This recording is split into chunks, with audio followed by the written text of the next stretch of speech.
Man, ladies and gentlemen, welcome back, everybody. Man, we had a live video yesterday that was so lit. I have to take a moment real quick and let everybody know it was so fire. I appreciate the donations, man. The donations are crazy. You guys ran it up over there. And I mean, we were just talking and vibing. It was a full room for the entire time. We must have streamed live for like 2 hours.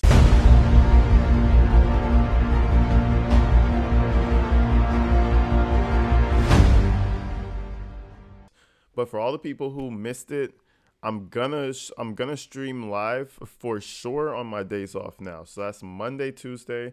One of those days, just keep an eye out for it. At least you can know that for sure. I might stream during the week as well, but be sure Monday, Tuesday, I'll be live on YouTube. Just so you guys know, we're gonna talk, shoot the shit, watch videos, all that shit. So anyways, yeah, it was a whole vibe. Go check out the memberships. We have emojis and shit. Memberships aren't ready yet completely, but I'm working on them. I already have the first Izzy emoji, custom design. It's fire. Go check that shit out.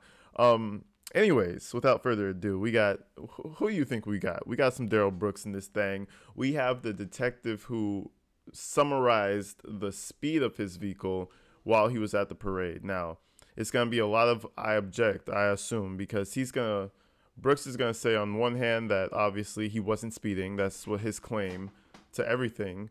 And then the detective is going to have the evidence to prove otherwise. So let's get into it. The whole truth and nothing but the truth, so help you God? I do. Thank you, sir. Please have a seat.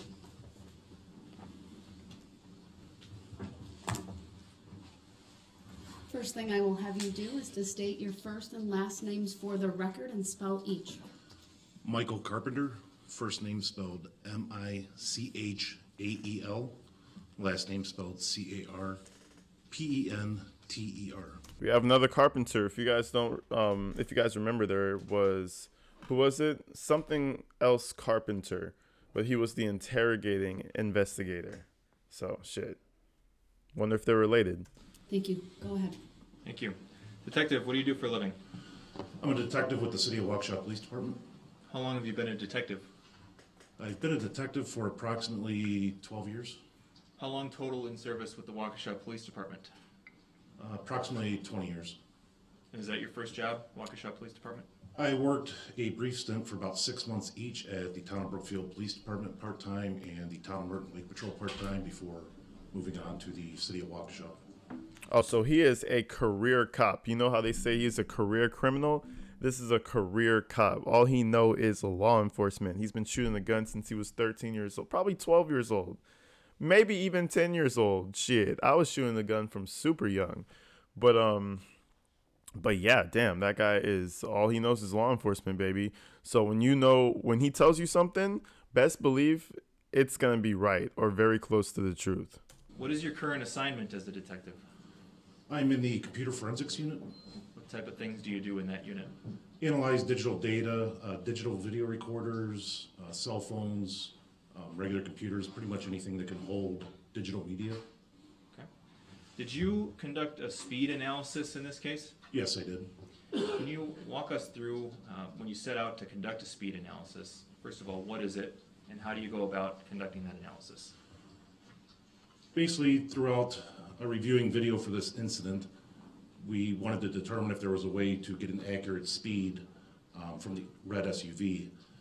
I've been through some training, certified as an input ACE examiner. That's a software we use.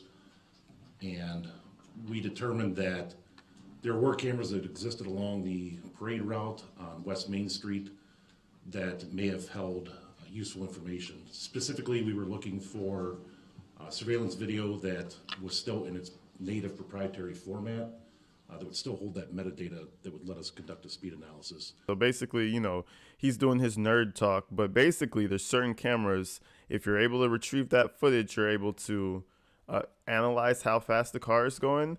Now, if there was a real lawyer on the defense right here, I would argue this guy to the floor. And I'm pretty sure there's good enough lawyers to make everything about this non-credible, unless, you know, the process is, you know, bulletproof.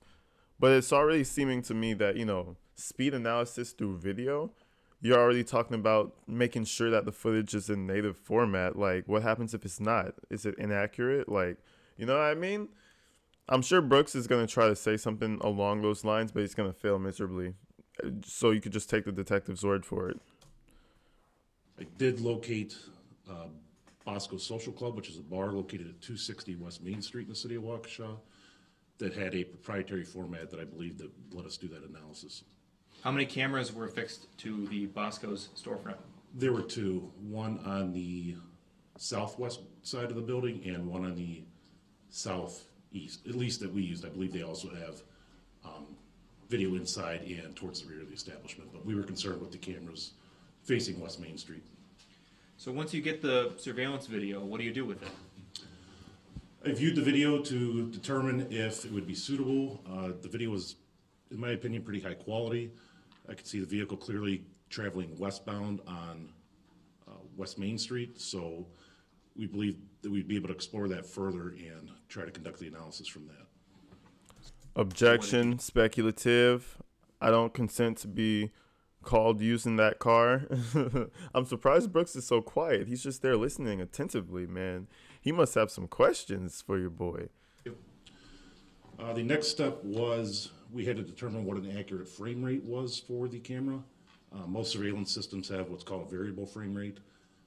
In defining a frame, basically a video is a series of still images or frames put together to show motion. However, that can vary from frame to frame. That timing may not be exactly the same.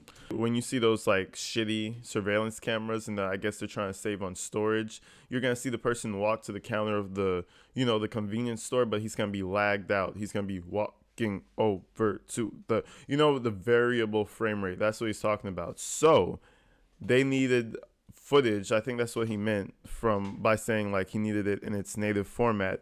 He needed footage that was not slowed down and variable frame rated at all.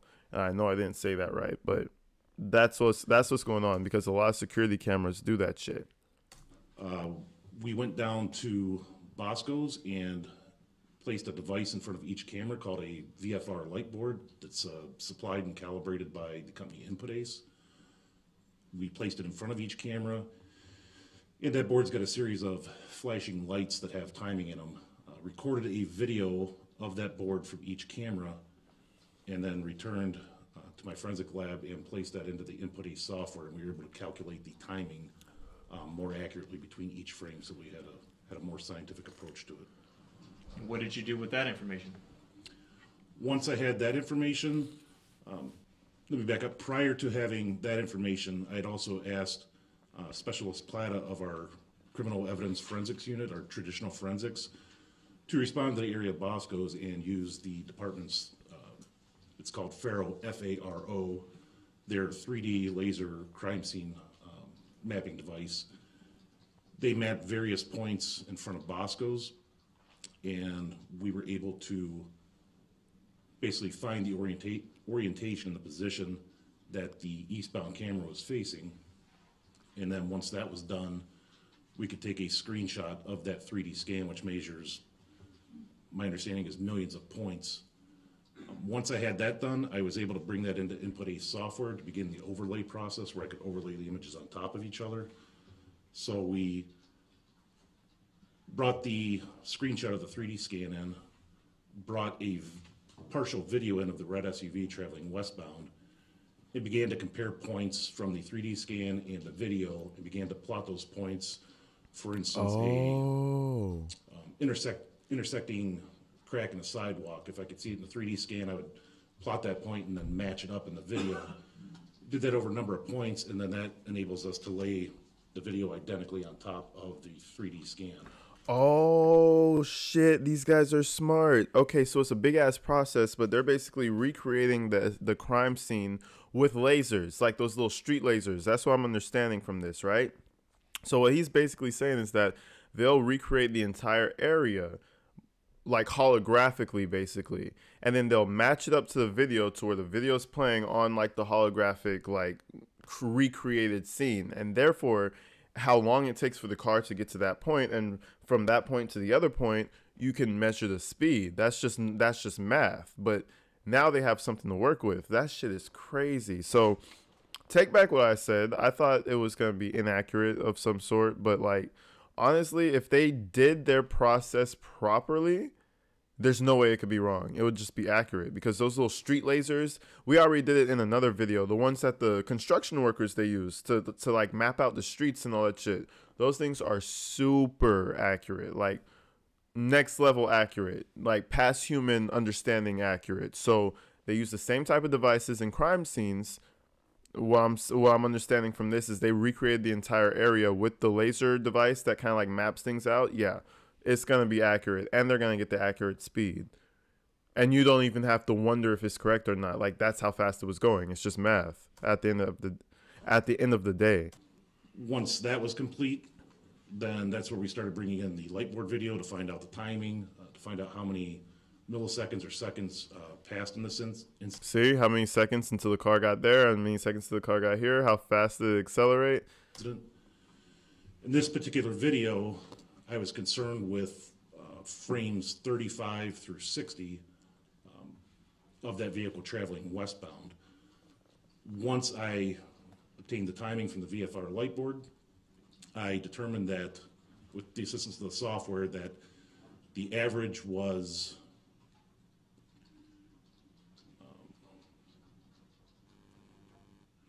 0.834 seconds had passed in those 25 frames that that vehicle, or I'm sorry, 26 frames that that vehicle continued westbound.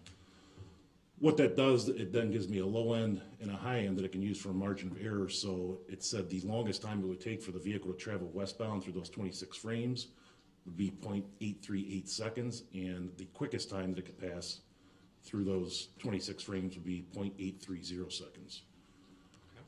Once I had that information, I was able to completely overlay the video onto the 3D scan, and I could start at frame 35, and it enables me to overlay it within the 3D scanning software, and I was able to drop a small point. The clearest point of reference in this view, as there were people around and other things in the area, I was able to pick the front passenger's wheel and drop a point directly in the center of that wheel, advance frame by frame until I was at frame 60, drop another point, and then I can use a slider to go back and forth to either have the vehicle present or just the 3D scanning.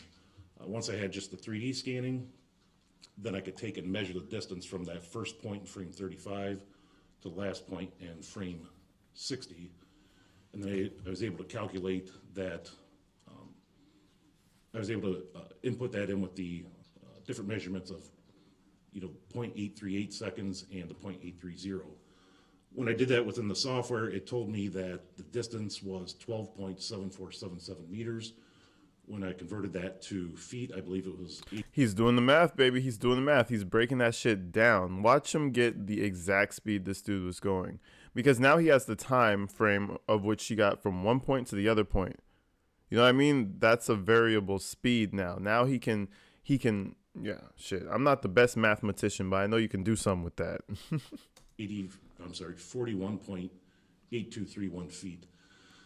That allowed me to compare that with the fastest that the vehicle could travel and the slowest that the vehicle could travel. And with the margin of error, convert that to feet per second and then miles per hour, which came up with a measurement for those 26 frames of 33.7 to 34.6 miles per hour in those particular frames. Shit. I thought he would be going much faster, but honestly, that's all you need to have a good, like, you just need some good momentum with 30 miles an hour to go through a crowd of people, and that's all you need. Like, and on my Patreon, I showed a video of him driving through the crowd. It wasn't that fast, but it was consistent, and you just see this car just mow through people, and I was like, what the fuck? Like, you know what I mean? So 34 sounds pretty accurate. I do think he sped up a lot more during the parade, though. That's one thing I do think is he was going maybe slower for like this little area, but he sped up because I saw another video where it looked like he was at least going 50. So, can we project for the witness and for the jury exhibit number 15, which has previously been received and published? Go ahead.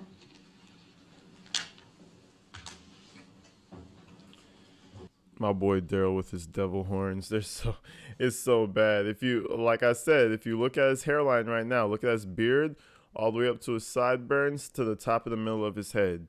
He just needs to shave off that little top piece right there, and it's going to be a perfect round circle. That would be the craziest haircut. I mean, might as well do it. Your life is over. Chop that shit off and see how it looks. That shit would look wild. His forehead would look insane if he did that shit. Recognize the area on the map depicted in Exhibit 15? Yes, it's the 5 Points intersection area of downtown Waukesha. The screen in front of you is a touch screen. Could you just draw a small little X to depict where the approximate location of Bosco's is? I believe it's going to be roughly right about here. So north side of Main Street? Yes. Okay. And I don't think we need to save that. We'll just say it's an X between the 5 Points intersection and Gasper Street on Main. So we'll clear that and take that down. And now can we please project for the witness and for the jury exhibit number 31, which I think that's also been received and published. And it has, yep. So you're basically measuring what? Walk us through the screen here. What are you measuring? So as soon as the red SUV came into view of the video traveling westbound, once I had a frame where there was no obstruction, I could see the full passenger side tire. That's where I dropped my first point, and then I let the SUV continue westbound until I found another spot where there was no obstruction. Now, when I overlaid it between the 3D software and the video I have here, during this video, there's no foliage on the branches. During the 3D scan, there is foliage, so that blocked a little bit, so I had to stop a little earlier than what I wanted. But I was just basically measuring how far that SUV or that wheel traveled during those frames in that amount of time. Okay, so you're measuring distance and time. Yes. And from that, you're calculating speed. Yes. And you've already talked about the different variables that you took into consideration, right? Yes. And that resulted in, what's your ultimate conclusion? 33.7 to 34.6 miles per hour. And the 26 frames that you're talking about, they are in this video? Yes. Okay, let's just play from the 16-second mark. Yeah, I mean, bro was driving like a maniac, bro. And it's sad to say that he probably only pulled the data that was like, you know, he pulled the data that he could get, but I'm sure he was driving at least 50. There's no way that car was beat up to that extent for him to be going anywhere below 50. That shit was crazy. That shit was absolutely wild. But, yeah, I mean, it's just further proof on top of him, just piling up. Now, this is someone you would want to cross. As Darrell Brooks, I feel like this is someone that you need to cross. But he definitely doesn't have the expertise to do it. Pause. And we stopped at the 17-second mark. So the 26 frames are entirely within that 9 second to 17 seconds. Yes. Okay. That's all I have. Thank you. Thank you. So yeah, that was pretty much the defense. They pretty much hit him up. They got the average speed. That's all he was needed for. You know what I mean? But this guy is super important because without him, there's no way that they could be like, oh, he was driving belligerently. There's just like word of mouth by witnesses like, oh, we saw him going fast, which honestly would probably be enough. But having an expert come through and be like, this is how fast he was going, and I compared it to a digital representation of the entire city, that's another type of evidence right there. That's another type of evidence to put you back for, 7 life sentences, you know what I mean? But anyways, y'all, that was just the cross-examination, that was the examination of the prosecution with the officer who saw, who analyzed the data, I should say. We're going to come back with the cross-examination of Darrell Brooks, but I just wanted to cover that for now, y'all. I love you guys. Until the next one, stay inside, stay safe. We're going to hit these live videos up like crazy because I already know you guys are into it. So I'll see you in the next one, people. Peace.